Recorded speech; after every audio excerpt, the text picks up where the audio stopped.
Un document exhaustif et stratégique. Le Niger compte aujourd'hui plus de 600 filières de formation, 10 universités publiques, une vingtaine d'universités privées et plus de 100 instituts spécialisés. Autre nouveauté majeure, la création de passerelles universitaires dédiées aux titulaires des bacs professionnels. Nous sommes en mission à Dosso dans le cadre de la vulgarisation d'un guide qui s'appelle le guide d'orientation post-baccalauréat. Je rappelle que ce guide a été élaboré par la direction de l'orientation et du suivi du cursus des étudiants. Ce guide constitue un outil d'information et de sensibilisation des nouveaux bacheliers. Et bien sûr aussi de leurs parents et de tous les acteurs qui sont sur la chaîne du système éducatif nigérien. Ils trouveront à travers le guide toutes les informations, en tout cas requises, pour l'orientation des jeunes bacheliers, parce qu'on a remarqué à la fin du baccalauréat, les parents, les étudiants, les élèves, vraiment, ça donne frénétiquement à la recherche d'un point de chute pour leurs études dans le cadre de la poursuite des études supérieures.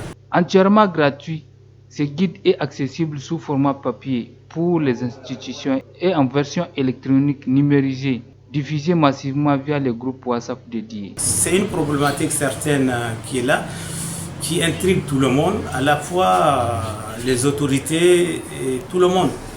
Et c'est pour alléger les souffrances des parents et des jeunes bacheliers que nous avons mis en place ce guide qui renferme toutes les informations dont un étudiant ou un élève nouveau bachelier a besoin.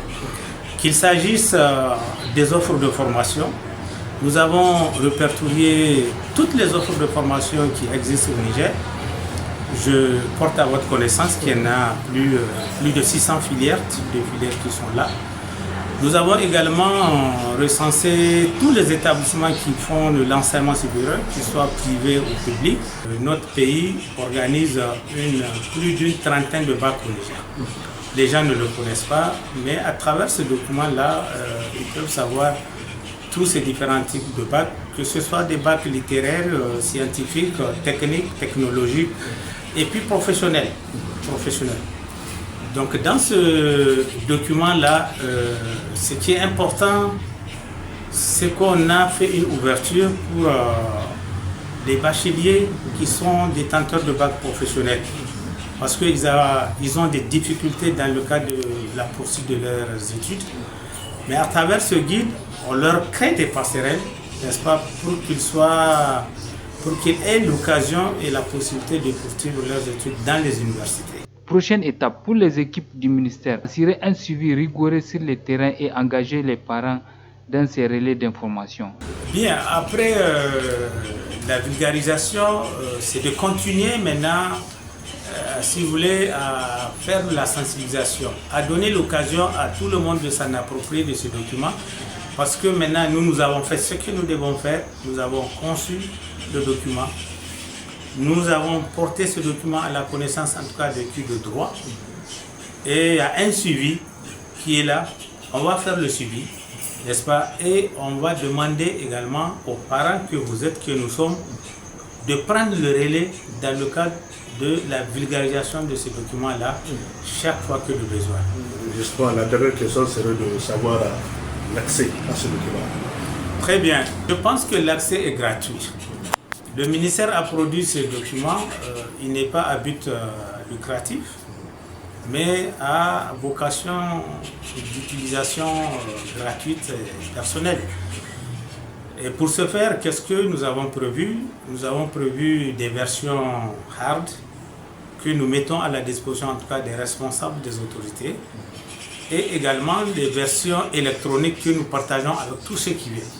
Tous ceux qui assistent à la réunion, on a créé un groupe WhatsApp et à travers ce groupe, on ventile ces documents. Tous les textes législatifs et réglementaires également qui ont accompagné la mise en place de ce document-là sont partagés avec tous les participants. Un appel que je lance